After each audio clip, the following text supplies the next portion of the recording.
Muy bien, y estamos a 10 minutos aproximadamente para llegar a las 9:30 de la mañana y lo tenemos en línea a Gustavo Terés, que es delegado seccional AMSAFER Rosario. Hola Gustavo, ¿cómo estás? Buen día, Carito Murisi te saluda aquí desde En Sintonía con vos.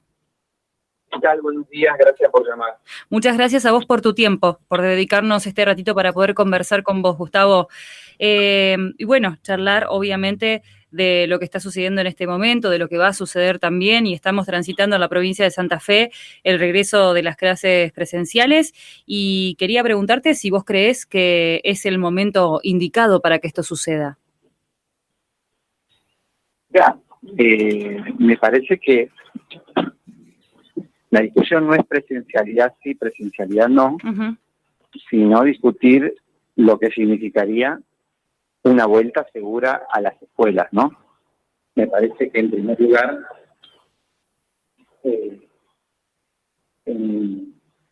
esto necesita un tiempo de preparación, salir de la improvisación, salir de situaciones donde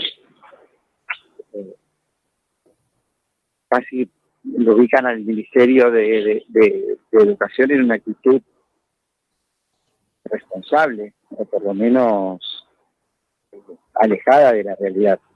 Nosotros creemos que preparar una vuelta a la escuela sin garantizar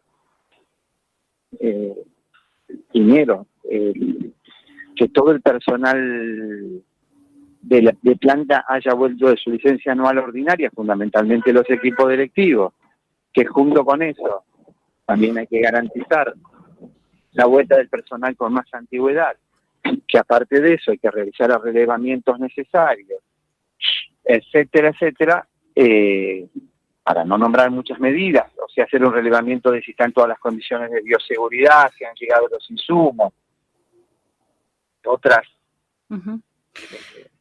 exigencias, la capacitación necesaria, bueno, son toda una cantidad de elementos que preparan el regreso a la escuela. La semana pasada todo eso no sucedió.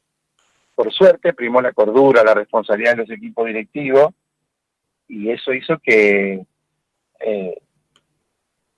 muchas escuelas, o la mayoría de las escuelas, no hayan iniciado el ciclo lectivo, ¿no? Estamos hablando de un ciclo lectivo selectivo, donde están los séptimos grados y los quintos años del año 2020, que tienen que cerrar su etapa preparatoria. Bueno, me parece que todo eso no sucedió en la mayoría de las escuelas públicas porque primó la responsabilidad, el cuidado. Digo, tenemos que preparar una vuelta segura a las escuelas en primer lugar, siempre teniendo en cuenta la evolución de la pandemia, con los elementos de bioseguridad y con la infraestructura y el relevamiento de los edificios escolares para que estos estén en condiciones. Bueno, justamente te iba a preguntar cuáles eran esas condiciones necesarias para el regreso, ¿no? de protocolos, pero bueno, ahí justo mencionabas algunas.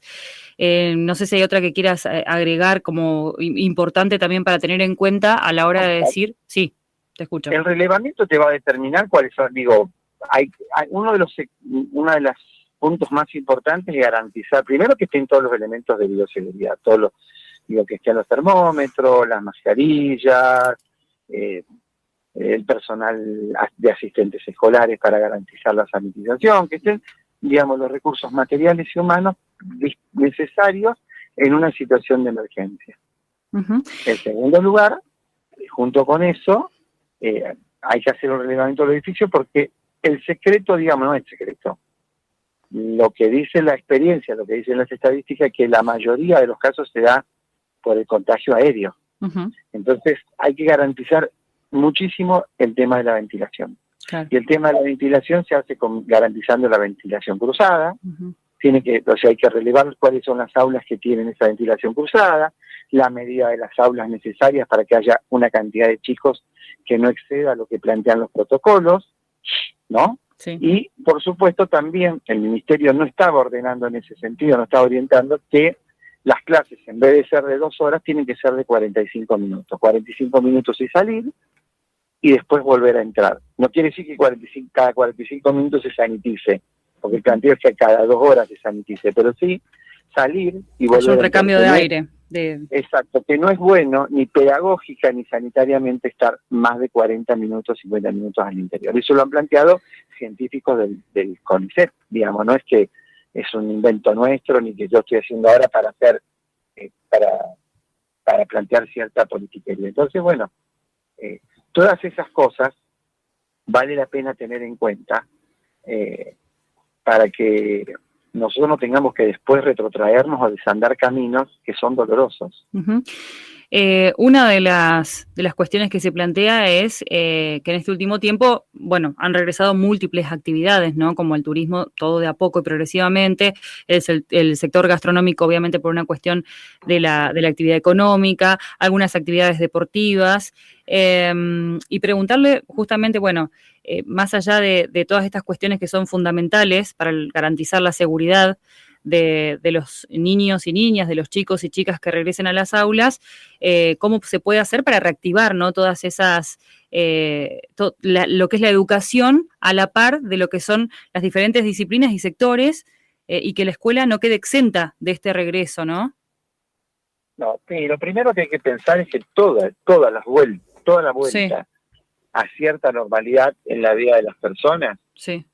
Tiene que hacerse bajo un determinado protocolo y un cuidado, ¿no? Nosotros acá tiene que primar la solidaridad, tiene que primar la organización, tiene que primar el cuidado de la salud, ya sea para una colonia de vacaciones, para un bar, para una fábrica de automóviles, para una fábrica de alimentos o para los trabajadores que se dedican a la limpieza, obviamente los trabajadores de la salud. O sea, hacer que para que la sociedad funcione hay que poner el mundo del trabajo a pleno. Ahora eso se hace en condiciones de emergencia. Entonces cada sector de esto remite a un protocolo, remite a un cuidado. Y lo que hay que tener en cuenta es la dimensión, porque si no se banaliza esa discusión. 1 millón, digamos, en la provincia de Santa Fe, más de 1 millón de personas se movilizan con el sistema educativo, casi 1/3. A nivel del país son 14 millones de personas, también 1/3. Entonces, no, digamos, hay que salir de esa cosa instantaneísta, improvisada. Yo creo que hay que discutir seriamente cómo se garantiza la vuelta para evitar tener que después vivir situaciones de riesgo, ¿no?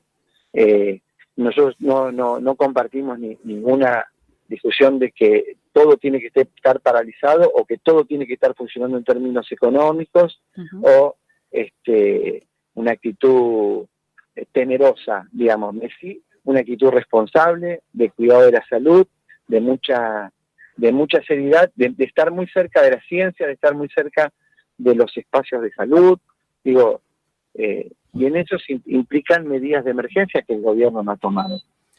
Yo digo porque si no, la discusión es, no se debe ni se puede comparar con otros ramas de la economía, como tampoco hay que comparar, digamos, si abrió un bar, ni tampoco si abrió una, qué sé yo. Yo puedo decir que las colonias de vacaciones, todo eso son lugares mucho más cuidados porque es al aire libre. Con el distanciamiento social necesario, al aire libre hay muchísima menos posibilidades de contagios. Pero digo, porque, bueno, todo eso hay que cuidarlo, ¿verdad? Gustavo. Yo digo una cosa, lo último que quiero decir, pedir la dimensión de lo que se mueve y también que seamos conscientes de que 50.000 chicos en la virtualidad fueron abandonados por el gobierno. Esa es la estadística, por no haber proveído de soportes tecnológicos ni de dispositivos electrónicos, nada de lo que ayudara a esos chicos. Entonces, lo que hay que preparar son los establecimientos educativos donde asisten los sectores más vulnerables para que tengan todas las condiciones para que ahí se pueda haber un dictado, un despliegue seguro de la propuesta educativa. Digo, esas niñas, esos niños necesitan la transmisión de la cultura, los saberes, los contenidos, todo lo que es necesario para poder evitar, para seguir evitando, mira lo que digo, no te digo ni siquiera para fortalecer, para seguir evitando que se profundice esta desigualdad tan tremenda que está pasando en estos días en la sociedad. Entonces, tener en cuenta estos grupos más vulnerables, planificar para eso, porque me parece que no hay un registro de eso con los gobiernos, y lo otro es, sin prisa, y sin pausa. Y si vos querés sin pausa y sin prisa, ¿qué quiero decir? La vuelta que planificó el gobierno fue de una desprolijidad, de una irresponsabilidad tan grande que asusta. ¿No? Porque vos necesitas una semana para preparar las escuelas, necesitas una semana para hacer reuniones con el personal, para reunirte con los papás, para entender que esta es una tarea de la comunidad, es una tarea donde el gobierno tiene que proveer todo lo necesario, y después la ejecución que pasa en el territorio requiere de un trabajo conjunto, de un trabajo solidario, de todo lo contrario que hizo el Ministerio de Salud en estos días, de todo lo contrario de lo que han hecho muchas veces funcionarios políticos. Ahí tiene que primar la solidaridad, el acuerdo, la responsabilidad en el trabajo, digamos. Todo eso, y eso se hace también con recursos, con inversiones, con escuelas que estén en condiciones, donde no falte el agua, donde no falten los elementos sanitarios. Gustavo, bueno, primero te saludo, soy Víctor Timoneda y te consulto acerca de esto que vos decís, si consideras que la vuelta a las clases presenciales es un capricho meramente del gobierno. No es un problema de capricho. Lo que no se puede hacer, lo que no se debe hacer primero es pensar que esto es parte de una competencia electoral. Entonces, la reta los arrastró a todos, sin ningún tipo de seriedad, y obviamente Trota es el principal responsable de la muy mala planificación educativa del regreso a la aula en todo el país. De un Ministerio de Educación de Nación que nunca pudo orientar, que dijo barbaridades, que primero dijo a los docentes que no estén vacunados no van a dar clases. O sea, fue diciendo, trabajando y generando expectativas que después generan desazón, generan desconfianza, son manejos muy irresponsables. Entonces, me parece que en ese sentido, esas cosas hay que tenerlas en cuenta y que no se puede avanzar desde la improvisación y desde la falta de seriedad en esta propuesta, ¿no? Yendo a un plano más terrenal, a ver, el miércoles se reunieron por las paritarias. ¿A qué conclusiones llegaron? ¿Qué es lo que pidieron? Y tengo entendido que el próximo jueves hay una nueva reunión ya para ir definiendo el tema. Claro, fíjate vos, si uno no explica, se genera una confusión muy grande. Es irresponsable que la paritaria desde el 5 de febrero no haya discutido estas cosas. Claro. Entonces se pasan a cuarto intermedio, ¿para qué? Vergonzoso por parte del gobierno provincial y de parte de la misma Conducción Provincial de Santa Fe. Porque yo tengo que plantear de que no se puede volver a las escuelas si no creamos primero las condiciones. ¿Cómo vas a volver a las escuelas cuando todavía tenés un montón de personal de licencia? ¿Cómo vas a volver a las escuelas si no tenés primero un espacio de capacitación y de encuentro? ¿Y cómo no vas a hacer un relevamiento de todo el sistema y no vas a hacer una discusión? Y el gremio, como lo hemos hecho nosotros desde esta seccional, plantear cuáles son las condiciones necesarias para esa vuelta. Esa es la primera discusión paritaria que hay que hacer. Eso tendría que haber sido el 5 de febrero. Y después discutimos salario, después discutimos concursos, después discutimos todo lo que tenga que ver con el desenvolvimiento. No es que estamos diciendo que hay una jerarquía o no, pero sí hay un orden para poder plantear esta discusión. Entonces, después decimos que en relación al tema salarial y demás, queremos discutir la recomposición. No se puede decir que vos sos importante, te dicen todo lo que te dicen, igual que a los trabajadores de la salud, que hay que aplaudirlo todas las noches, y después, a la hora del reconocimiento, venimos con una pérdida de poder adquisitivo en los últimos 3 años, más del 20%. Gustavo, entonces, Fabio Montero te saluda, ¿cómo estás? De calidad, ¿sí? Gustavo, Fabio Montero te saluda, Sí. ¿Cómo estás? Hola, Pablo. ¿Qué tal? ¿Cómo estás? Bien. Tema, y también meternos un poquito más de lleno en lo cotidiano que ya está instalado, que es este regreso a las clases, aparece el famoso artículo 500, que es el de las licencias por COVID, pero hay una cuestión ahí vinculada con los reemplazantes, ¿no? Para todos aquellos docentes que piden licencia por COVID, es decir, ¿no estaría garantizado el reemplazo de esos profesionales? Totalmente. Por eso es una discusión integral. El artículo 500 es un artículo que es parecido a todos los trabajadores del país, bueno, que contempla una serie de derechos en situaciones de emergencia y de esta pandemia. Bueno, esto se tiene que hacer con la cobertura. Digo, cuando hay un trabajador que está gozando de ese derecho, que está haciendo uso de ese artículo porque es un derecho, porque son trabajadores que están en riesgo, por la edad, etcétera, necesariamente es un cargo que hay que cubrir. Si vos no cubrís ese cargo, lo que estás haciendo es una política de ajuste, estás debilitando la propuesta educativa y le estás negando el acceso al trabajo a miles y miles de docentes jóvenes que necesitan y tienen que ejercer ese derecho, que es el derecho a acceder al cargo cuando hay otra persona que está en uso de su licencia. Y Sí, eso incluso el problema de los reemplazantes ya fue un problema del 2020 también, ¿no? es un problema del año pasado, cuando si hubo 50.000 alumnas que no fueron atendidos, que no tuvieron vinculación. Imagínate cuánto hubiera servido, cuánto hubiera sido necesario la convocatoria a miles de reemplazantes para poder ir a buscar y atender a esos chicos que el gobierno terminó abandonando. Bien, lo que se intentó hacer después con el programa Verano Activo, digamos, ¿no? Con estas colonias de vacaciones.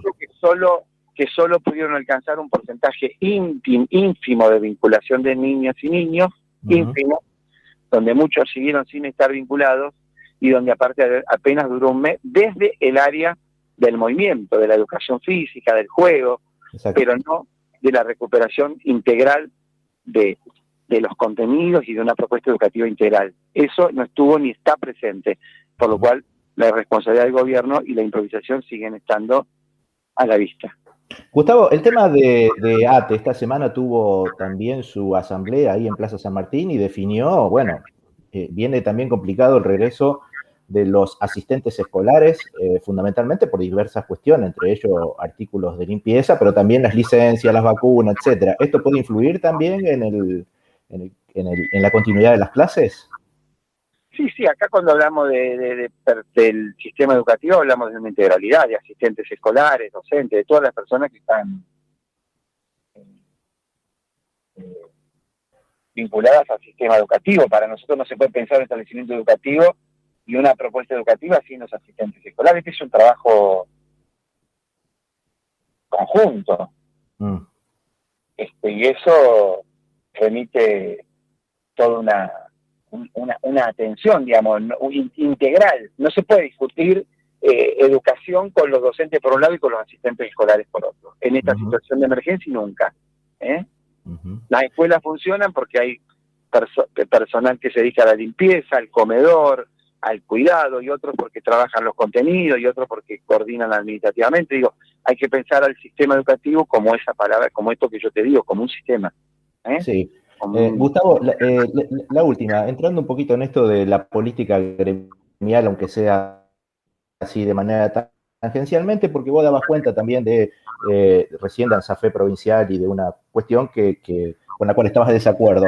Esto sigue, digamos, tenso, ¿no? La relación entre Rosario y ANSAFE provincia en relación a cómo se está gestionando el regreso a clase, etcétera, porque esto ha generado mucha confusión incluso entre los propios docentes que pertenecen a un sector y a otro. Sí, los docentes pertenecen a un gremio, no a un sector y a otro. Lo que tenemos es mirada distinta y nosotros vamos a defender esta mirada. Por eso, digo, que alguien me diga que no es justo que el 5 de febrero había que sentarse a trabajar desde los comités mixtos, de los comités de crisis, de los delegados en prevención, la vuelta. ¿Cómo me vas a pasar a un cuarto intermedio la paritaria? Esto no es un problema de una interna, es un problema de una mirada política, de qué es lo que priorizás. Ahora, si vos priorizás las buenas relaciones con el gobierno sin señalar lo que está haciendo mal, eso tiene su costo después, ¿no? Porque que se haya querido forzar la vuelta a las escuelas en estos 3 días de esta manera realmente es una irresponsabilidad muy grande. Es una irresponsabilidad muy grande que debe ser señalada y criticada. Igual que el tema de las titularizaciones, igual que el tema de la creación de cargos con los reemplazantes, digamos. Hay una serie de puntos que deben ser analizados a la brevedad y que no tienen que esperar si la paritaria nacional, qué porcentaje va a dar. Bueno, eso es para discutir salario, para que vean que a veces los docentes no solo estamos preocupados por nuestro salario solamente y no tenemos una actitud corporativa, sino que intentamos tener una actitud y una mirada integral de lo que debe ser la educación pública. Porque si no sucede lo que sucedió en estos días, tuvieron que ir los medios a mirar, ¿y qué eran las escuelas que empezaban las clases? Las escuelas privilegiadas, las escuelas aranceladas, muchas de las cuales el Estado las asiste y aparte tienen cuotas altísimas. Entonces, ¿qué te dice eso? Que si no hay presupuesto educativo, que si no hay inversión educativa, que si no hay una presencia activa del Estado en eso, y que si no hay un trabajo de los gobiernos que tiendan a cuidar lo más valioso que tiene el sistema educativo, que son a sus alumnos, lo imprescindible, y su docente, las cosas funcionan como funcionan. Y en el Ministerio de Educación, haciendo un balance, toda la etapa que ha transitado hasta ahora deja mucho pendiente. Igual que en salud, igual que en seguridad. Gustavo, cortito la última, acerca del tema vacunación y demás. El panorama ideal hubiese sido que el personal docente hoy ya esté vacunado, ¿no? Para poder volver. Eso ni que hablar. El derecho a la vacuna y que se empiece cuanto antes, ¿no? Obviamente que esto con los hechos que vivimos ayer, vergonzosos, de privilegio de la casta política, no hacen más que acentuar una crítica a las políticas de salud de los gobiernos y, por supuesto, exigir y garantizar el derecho a la vacunación a todos los trabajadores que trabajan con niveles de alto relacionamiento social. Digo, yo te dije cuál es la dimensión del sistema educativo. Bueno, esa dimensión necesita prestarle atención y de un cuidado de salud. Uno de los pasos de eso es la vacuna. Por eso, apresurar esto y que, obviamente, el personal de salud en primer lugar, las personas que trabajan en geriátricos, los de mayor edad sean vacunados y junto con eso aparezca también el sector docente. Gustavo, muchas gracias por tu tiempo. Ha sido muy amable. No, gracias a ustedes y espero haber aportado Sí. y aclarado algunas cositas. Muchas gracias. Buen fin de semana para vos. Gracias. Gracias. Ahí lo teníamos a Gustavo Terés, delegado seccional de AMSAFE Rosario.